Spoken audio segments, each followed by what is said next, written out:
ഇല്ല, എന്താ? ഇവിടെ ഗുഡ് നൈറ്റ് ആണ്. അതെ അതെ അതെ അതെ അതെ അതെ. ഇവിടെ ഗുഡ് എങ്ങനെയുണ്ട് മോർണിംഗ്. ഷോയൊക്കെ? ഷോയൊക്കെ വളരെ സക്സസ്ഫുൾ ആയിരുന്നു. എല്ലാം നന്നായിട്ട് നടന്നു. ഉച്ചക്ക് ഓക്കെ. എങ്ങനെയുണ്ട്? How are you? ഇടക്കിടക്ക് ഇതിനകത്ത് കാണുന്നുണ്ട് ചില Okay. റീൽസ് കട്ട്സ് ഒക്കെ, എങ്ങനെയുണ്ട്? പാട്ടൊക്കെ പൊളിക്കുന്നുണ്ട്. ഏ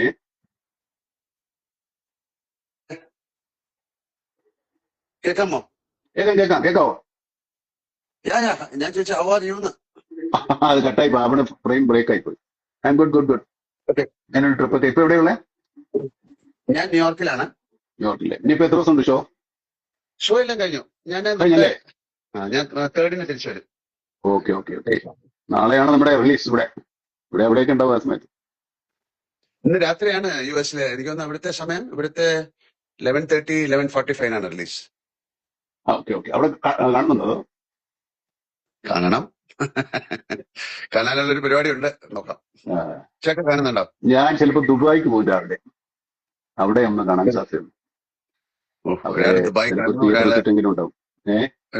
ഒരാൾ ദുബായിൽ കാണുന്നു, ഒരാൾ യുഎസിൽ കാണുന്നു. അതെ, ഇതൊക്കെ മലയാളികളുണ്ടല്ലോ. പിന്നെ ലോകം മുഴുവനില്ലേ. അപ്പൊ എല്ലാരും വളരെ ഈഗർലി വെയിറ്റിംഗ് ആണ് ആ സിനിമയ്ക്ക്. അതെ അതെ. കുറെ നാളത്തെ കഷ്ടപ്പാട് ഉത്ഥാനം ഒക്കെയാണ്. നടക്കുന്നു. എന്തായാലും ഒരുപാട് നാളെ കഴിഞ്ഞ് വരുന്നൊരു സിനിമയല്ലേ നമ്മൾ ഒരുമിച്ച്. അതെ, തീർച്ചയായിട്ടും നമ്മളൊന്നിച്ചുള്ള സിനിമ. ചാക്കോച്ചൻ വരാമെന്ന് പറഞ്ഞിട്ടുണ്ട്. കണ്ടില്ല, പരിപാടിയില്ല. പക്ഷേ ചാക്കോച്ച വരുന്നുണ്ടോ? ചാക്കോച്ചൻ വരാമെന്ന് പറഞ്ഞു. വളരെ വലിയ എക്സ്പെക്ടേഷൻ ആണ് സിനിമ. അതെ, ആളുകളുടെ പ്രതീക്ഷകൾ. ഈ പ്രതീക്ഷ എന്താണെന്ന് നമുക്ക് അറിഞ്ഞൂടല്ലോ. പ്രതീക്ഷയുണ്ട്, എന്താണ് പ്രതീക്ഷിക്കുന്നതെന്നറിയില്ല. അതാണ് ഏറ്റവും വലിയ ടെൻഷൻ. നമ്മുടെ ഉള്ളതല്ലേ നമുക്കുള്ളൂ. ഒരു വേറെ പലതൊക്കെ പ്രതീക്ഷിച്ചിരുന്നാൽ കുഴപ്പമായി പോകും. നമ്മുടെ ഉള്ളത് തന്നെ പ്രതീക്ഷിക്കണേ. ഇത് മലയാള സിനിമയുടെ ഒരു വലിയ ടേണിംഗ് പോയിന്റ് ആണ്. പിന്നെ ഈ ഇങ്ങനെയുള്ള സിനിമകൾ ഉണ്ടാവണമെങ്കിൽ ഈ സിനിമ നന്നായിട്ട് കളക്ഷൻ ആവണം. പ്രൊഡ്യൂസർക്ക് എന്തെങ്കിലുമൊക്കെ കിട്ടണം, മുടക്കെങ്കിലും ലാഭം ചേർത്ത്, എന്നാലൊക്കെ ഉണ്ടാവും മലയാള സിനിമ. ഇതൊരു വലിയ ഉത്തരവാദിത്തം നമ്മളെക്കാൾ കൂടുതൽ പ്രേക്ഷകർക്കാ ഇതൊന്ന് വിജയിപ്പിച്ചെടുക്കാന്നുള്ളത്. പിന്നെ ട്രെയിലറും കാര്യങ്ങളും ഒക്കെ കാണുമ്പോ അതൊരു അതെ, എന്താണ് ഇത് നമുക്ക് അഭിമാനിക്കാവുന്ന ഒരു സിനിമ ആവണമെന്നാണ്. അല്ലെങ്കിൽ നമ്മൾ രണ്ടുപേരും കൂടുതൽ പണി. ദിസ് ഇസ് ഒരു ഗേറ്റ് ക്രാഷ് എന്ന് പറയുന്നത്. ഇങ്ങനത്തെ വലിയ സിനിമകൾ ഉണ്ടാക്കാൻ പറ്റുന്നുള്ളതിന്റെ ഒരു തെളിവും കൂടെ അല്ലേ ഇത്തരം സിനിമകൾ? നമുക്കും പറ്റും. പക്ഷെ ഇത് ഇനി അങ്ങോട്ട് തുടരണമെങ്കിൽ ഇതിന്റെ ഫലമനുസരിച്ചിരിക്കും. പൊളിയുണ്ട്. നമ്മുടെ കണ്ടന്റ് വൈസും അതിന്റെ മേക്കിംഗ് വൈസും അത് മാത്രമല്ല, ഈ സിനിമ പറയുന്ന ഒരു ചർച്ച ചെയ്യുന്ന ഒരു വിഷയമുണ്ട്, വളരെ ഇമ്പോർട്ടന്റ് ആണ്. നമ്മുടെ സോഷ്യൽ ലൈഫിനെ, നമ്മുടെ പേഴ്സണൽ ലൈഫിനെ, നമ്മുടെ എല്ലാ തരത്തിലുള്ള ജീവിതത്തെയും ബാധിക്കുന്ന ഒരു കാര്യമാണ് നമ്മൾ സംസാരിക്കുന്നത്. അത് നമുക്കെതിരായിട്ട് വരുന്ന സമയത്ത് നമ്മൾ അതിനെ പ്രതിരോധിക്കാൻ ശ്രമിക്കുന്ന ആളുകളുടെ കഥയാണ് ശരിക്കും പറഞ്ഞാൽ. അവരെ സപ്പോർട്ട് ചെയ്യുന്ന ആളെ ശരിക്കും പറഞ്ഞാൽ നമ്മൾ ഈ സിനിമയെ സപ്പോർട്ട് ചെയ്യുന്നു. നമുക്ക് ഈ വെളിയിലുള്ള കഥകൾ മാത്രമല്ല, അത് തോന്നില്ല, പലതരത്തിൽ, പല രൂപത്തിൽ. പുതിയ ടെക്നോളജി വളരുന്നതനുസരിച്ച് അത് നന്നായിട്ട് ഉപയോഗിച്ചാൽ ഏറ്റവും നല്ലതാണ്. അതിന് പിന്നെ ബോംബ് വരെ, ആറ്റോമിക് എനർജി വരെ നന്നായിട്ട് ഉപയോഗിക്കാം. പക്ഷെ ആൾക്കാരെ കൊണ്ട് ബോംബ് ഉണ്ടാക്കി അതിനെ എങ്ങനെ തടയാൻ പറ്റും, അല്ലെങ്കിൽ അത് തടയാൻ ശ്രമിക്കുന്ന ഒരു കഥയാണ്. അതെ, എസ്പെഷ്യലി മെയിൻലി ചിൽഡ്രൻ, കുട്ടികൾ. ബോബൻ വന്നിട്ടുണ്ട്. ഞാൻ എപ്പോഴും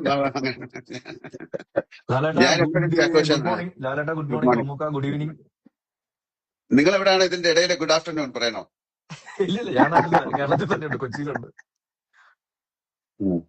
സിനിമ കണ്ടോ? എവിടെ കാണിക്കണ്ടേ? പ്രകാശ് വർമ്മ മാത്രമേ കണ്ടിട്ടുള്ളൂ നമ്മുടെ അറിവിൽ. ആ ഒരു പ്രാങ്ക് വളരെ പ്രകാശ് 1 മില്യൺ മുകളിലായി കഴിഞ്ഞു. യുഎസിലാണോ കാണുന്ന പടം? പിന്നെ ഞാൻ കാണണമെന്ന് ഭയങ്കര ആഗ്രഹമുണ്ട്. ഞാൻ ന്യൂയോർക്കിലാണ്. ഇത് രാത്രി ഇവിടെ 11:45 അവിടുത്തെ 9:15 അപ്പൊ നോക്കട്ടെ. ഭയങ്കര ആഗ്രഹമുണ്ട്. കാരണം ഇത്രയും വലിയൊരു സിനിമ, ഇത്രയും ആൾക്കാരുള്ള ഒരു സിനിമ, ഇതെന്താണ് അവര് ചെയ്തിരിക്കുന്നതൊക്കെ അറിയാൻ മറ്റു പ്രേക്ഷകരെ പോലെ എനിക്കും വലിയ ആഗ്രഹമുണ്ട്. കാര്യം നമുക്ക് എവിടെ കാണുന്നത്? ഞാൻ ഇന്ന് നാളെ രാവിലെ പ്രൊഡ്യൂസർ ദുബായിക്ക് you are also coming? No, Dubai. എന്താ വാട്ട് ഈസ് ദിസ് മാൻ? ഞാൻ ബാംഗ്ലൂരിലെ മലയാളികളുടെ കൂടെ ഇരുന്ന് കാണാമെന്ന് വിചാരിച്ചു. മലയാളികൾ മാത്രമല്ല, എല്ലാവരും കൂടി. ഒരാൾ ദുബായിലെ, ഒരാൾ അമേരിക്കയിലെ, ഒരാൾ ബാംഗ്ലൂര്. ഇനി ഫഹദ് എവിടെയാണ് കാണുന്നത്? ഫഹദ് നമുക്ക് എറണാകുളത്ത് വിടാം. അല്ല, കുഞ്ചാമ എന്റെ കൂടെ വരുന്നത് ഇങ്ങനെ എന്റെ ഭീഷണിപ്പെടുത്തുണ്ടായിരുന്നു. ഇന്ന് വെളുപ്പിന് പറയുന്നത്. ഞാൻ നാളെ ഹോളിഡേ അല്ലേ, ഷൂട്ടിംഗ് ഒന്നും ഇല്ലല്ലോ. അതാണ് ഒരു ചെറിയൊരു പേഴ്സണൽ കാര്യം ഉണ്ടായിരുന്നു. അപ്പൊ അതിന്റെ കൂടെ ഇതും കൂടെ ചെയ്തിട്ട് പേട്രിയറ്റും കൂടെ കണ്ട് ഓക്കെ ഓക്കെ. എന്നാ അവിടെ കുഴപ്പമൊന്നുമില്ല. അവിടുത്തെ തിയേറ്ററിൽ ഇപ്പൊ കണ്ടാൽ മതി, ആൾക്കാർ ഹാപ്പി ആവട്ടെ. ഇപ്പൊ ഇത് കാണുന്നവർ അവിടെ ഒന്നും ഉണ്ടാവുമല്ലോ. അതെ അതെ അതെ അതെ. രാവിലെ ബ്രേക്ക്ഫാസ്റ്റ് വരെ കഴിച്ചോ അല്ലേ? ഞാനോ? ഇല്ല കഴിച്ചിട്ടില്ല. അല്ലല്ല, ഇത് നമ്മുടെ സിനിമ തമിഴിലും എല്ലാം റിലീസ് ഉണ്ടോ? തമിഴ്, തെലുങ്ക്? ഭാഷ നമ്മൾ അടുത്ത വീക്കിലുണ്ടെന്ന് തോന്നുന്നു. ബാക്കിയെല്ലാം മലയാളം എല്ലായിടത്തും ഉണ്ട്. ഇപ്പൊ ഞാൻ ഓഹോ. നോക്കിപ്പോ എന്താണ് അസർബൈജാൻ അല്ലല്ലോ, ഉസ്ബെക്കിസ്ഥാൻ ഏതൊരു സ്ഥലത്ത് ഒരു തിയേറ്റർ കളിക്കുന്നു. അപ്പൊ നമ്മുടെ ബ്രിട്ടാസൊക്കെ അവിടെ പോയിട്ടുണ്ടായിരുന്നു. ആ സ്ഥലത്ത് അവിടത്തെ തിയേറ്റർ കളിക്കുന്നു. ആണല്ലേ? മലയാളികളുണ്ടായി. ഈ മറ്റു ഭാഷകളൊക്കെ ഒരാഴ്ച എടുക്കും തോന്നുന്നു എല്ലാം സെൻസറായി വരാൻ. ഓഹോ. അത് കുഴപ്പമില്ല. ബാക്കി മലയാളം വരട്ടെ. മലയാളം വന്നിട്ട് നമുക്ക് തമിഴ് ആൾക്കാർക്ക് കാണാൻ ഒരു സമയം അല്ല, കൊടുക്കും. ഞാൻ എന്താ ചോദിച്ചാൽ, ഞാനിവിടെ അതിന്റെ ട്രെയിലർ കണ്ടു പല ഭാഷയില്, തെലുങ്ക് അല്ലേ? ആ നേരത്തെ ഇറങ്ങിയാണ് ട്രെയിലറിലൊക്കെ നേരത്തെ ഇറങ്ങി. ഈ കൂടെ ഇപ്പൊ ഉണ്ടോ എന്ന് അറിഞ്ഞുകൂടാ. എന്റെ അറിവിൽ ഒരാഴ്ച കൊണ്ട് സമയം എടുക്കുമെന്നാണ് തോന്നുന്നു. നമ്മുടെ മഹേഷ് എവിടെ തീർച്ചയായിട്ടും ഉണ്ട്? എല്ലാ ലാംഗ്വേജിലും വേണം. കാര്യം ഒരുപാട് പേർക്ക് ഇത് കാണാനായിട്ട് എല്ലാവരും ആഗ്രഹിച്ചിട്ടുണ്ട്. പറയുന്നുണ്ട്. പലരും ഇത് സബ്ടൈറ്റിലോടുകൂടി കാണുന്നവരായിരിക്കും കുറച്ചുകൂടെ ഇൻട്രസ്റ്റ് ആയിട്ട് കാണുന്നത്. മഹേഷ് നാരായണനെ ഒന്നും കാണാനില്ല. ഉറക്കത്തിൽ തന്നെ ഉറക്കമില്ലായ്മ കൊണ്ട് ഭ്രാന്തായിട്ടുണ്ടാണ് ഇരിക്കുന്നത്. ഓരോ ദിവസം ഓരോ കറക്ഷൻ. ഇന്നലെയൊന്നും ഉറങ്ങിയിട്ടില്ല. ഇപ്പൊ ഇന്ന് ഉറങ്ങുമെന്ന് എനിക്കറിയില്ല. Music director, assistant directors, Mahesh, editor എല്ലാവരും ഭയങ്കര സിനിമ റിലീസായി വളരെ സുഖമായിട്ട് എല്ലാവർക്കും ഉറങ്ങാൻ സാധിക്കട്ടെ എന്ന് പ്രാർത്ഥിക്കാം. സന്തോഷത്തോടെ, സമാധാനത്തോടെ. അതെ, നമ്മളെ വലിയ കാര്യമല്ലേ? പുള്ളി ഉറങ്ങി എഴുന്നേറ്റേ. എന്റെ ആഗ്രഹം സന്തോഷം കാരണം ഉറങ്ങാൻ പറ്റാതാവട്ടെ എന്നുള്ളതാണ്. അയ്യോ, അതുക്കും മേലെ അങ്ങനത്തെ ഒരു സിനിമയാണ് എല്ലാവരും പ്രതീക്ഷിക്കുന്നത്. ഞാനും അങ്ങനത്തെ സിനിമ ആയിരിക്കും എന്നാണ് ഞാനും വിചാരിക്കുന്നത്, എല്ലാവരും ആഗ്രഹിക്കുന്നത്. നമ്മളൊരു വലിയ സിനിമയുടെ തുടങ്ങുമ്പോൾ അല്ലെങ്കിൽ ജോയിൻ ചെയ്യുമ്പോൾ ഏറ്റവും വലിയ സക്സസ് ആകണമെന്ന് ആഗ്രഹിക്കും. പിന്നെ അതിന് എല്ലാവരും കൂടെ ചേർന്നിട്ട് ഒരു സിനിമയായി ഇതുകൊണ്ട് എഫർട്ട് ഉണ്ട്. നമ്മൾ എല്ലാവരും കൂടെ ചേർന്ന് സിനിമയ്ക്ക് ഒരു പുതിയ കാലം ഉണ്ടാകാൻ വേണ്ടി ശ്രമിക്കുന്നത് കൂടെയാണ്. ഇല്ലാത്ത സിനിമ എടുക്കാനാണെങ്കിൽ അതല്ല, പക്ഷെ എന്നാലും നമ്മുടെ സിനിമയ്ക്ക് ഒരു പുതിയ കാലം, ഒരു പുതിയ മുഖം, പുതിയ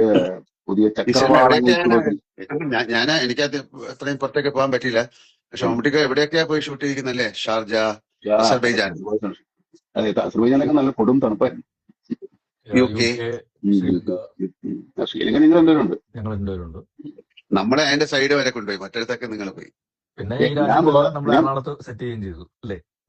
ആവർത്തിച്ച് പറയുന്നുണ്ടേ. എവിടെയാണ് എങ്ങനെയാണെന്നുള്ള ആൾക്കാർക്ക് കണ്ടുപിടിക്കാൻ പറ്റില്ലല്ലോ. അങ്ങനത്തെ രീതിയിലാണ് നമ്മള് മഹേഷും അതിന്റെ ഒരു ടെക്നിക്കൽ ആസ്പെക്ട്സ് ഒക്കെ നോക്കുകയാണെങ്കിൽ പറയുമ്പോ എല്ലാം എവിടെ എടുത്താന്ന് പറയാൻ കേട്ടോ. ഞങ്ങൾ ഒരുപാട് സ്ഥലത്ത് ശരിക്കും പോയിട്ടുണ്ടോ. യുകെയിലൊക്കെ ഫൈറ്റ് സീക്വൻസ് നമ്മൾ കണ്ടില്ല. ആരും കണ്ടു. ഞാൻ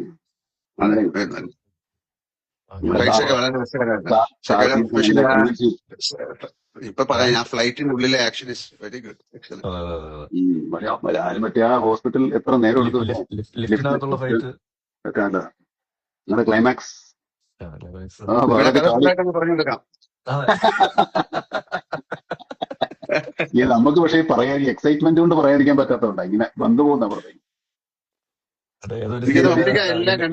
മമ്മൂട്ടിക്ക് എല്ലാം കണ്ടു. ഞാൻ എന്റെ പോർഷൻ ഞാൻ അങ്ങനെ കണ്ടിട്ടില്ല. ഞാൻ അവിടെയൊക്കെ ഉള്ളതുകൊണ്ട് കാണുന്ന, ഈ സ്ഥലത്തൊക്കെ ഞാൻ ഉള്ളതുകൊണ്ട് കാണുന്ന. നമ്മുടെ ഇതിൽ വരുന്നുണ്ടോ? ഇല്ല, അതിന് മിസ്സിങ്. ഇല്ല, വരുന്നില്ല. അവനൊക്കെ തപ്പിയെടുക്കാൻ പറ്റിയ പാടാ. അത് വരുന്നുണ്ടല്ലോ. ഇല്ല. കുറെ സെന്ററുകളുണ്ട് എല്ലായിടത്തും ലോകവ്യാപകമായി. അല്ല, എനിക്ക് തോന്നുന്നത് ഇപ്പൊ ഞാൻ ശരിക്കും പറഞ്ഞാൽ ഇപ്പൊ ഈ നിങ്ങളെ രണ്ടുപേരെ ഇഷ്ടപ്പെടുന്ന ആൾക്കാരുടെ അല്ലെങ്കിൽ പ്രേക്ഷകരുടെ പ്രതിനിധിയാണ് ഞാൻ. ശരിക്കും നിങ്ങൾക്ക് പ്രേക്ഷകരോട് എന്താണ് പറയാനുള്ളത് അത് കാണാൻ വേണ്ടി, കേൾക്കാൻ വേണ്ടി ആഗ്രഹിച്ചിരിക്കുന്ന ഒരാളാണ് ഞാൻ. നിങ്ങളെ ഏൽപ്പിച്ചിരിക്കുന്നു പറഞ്ഞോളൂ. ഇല്ലില്ല, ഞാൻ ഒരു പ്രേക്ഷകന്റെ പ്രതിനിധി മാത്രമാണ്. ഞാൻ നിങ്ങൾ രണ്ടുപേരും എന്താണ് പറയാനുള്ളത് പ്രേക്ഷകരോട് കേൾക്കാൻ വേണ്ടിയിട്ടാണ് ഇരിക്കുന്നത്. ചോദിക്കും, പറയാം. പുള്ളിയോട് ആദ്യം ചോദിക്കും. നല്ല ഫ്രഷ് കമന്റുകളൊക്കെ ചോദിക്കുന്നുണ്ടോ മമ്മൂക്കയോട്? ഞാൻ കമന്റുകളൊന്നും കാണുന്നില്ല. ശരിയാണല്ലോ. അങ്ങനെയായിരുന്നെങ്കിൽ നമുക്ക് അവരോട് മുക്തേന്ന് ആരോട് ചോദിക്കുന്നുണ്ട്. ഒരു ഹായ് മാത്രം കാണുന്നുണ്ട് ഞാൻ. അതല്ലാതെ കുറെ ഉണ്ട്. ആണോ? കാണാൻ പറ്റുന്നില്ല. ഇല്ല, എനിക്ക് കാണാൻ പറ്റുന്നില്ല. ഹൈ ഒക്കെ റോൾ ചെയ്ത് പോകുന്നുണ്ട്. ആണല്ലേ? ഓക്കെ. സാധാരണ നമ്മൾ ഇൻസ്റ്റാ ലൈവ് വരുമ്പോൾ ചോദ്യങ്ങളൊക്കെ ഉള്ളപ്പോ മൈ നെയിം ഈസ് ജോസഫ് എന്ന് ഒരാൾ പറയുന്നുണ്ട്. കണ്ടിരിക്കും എന്ന് പറയുന്നുണ്ട്. ലാലേട്ടൻ മാത്രമേ അത് കാണാൻ പറ്റുള്ളൂ. ലാലേട്ടൻ ഹൈ തരുമെന്ന് ചോദിച്ചാൽ ഹൈ കൊടുക്കും. Hi hi hi hi hi hi hi hi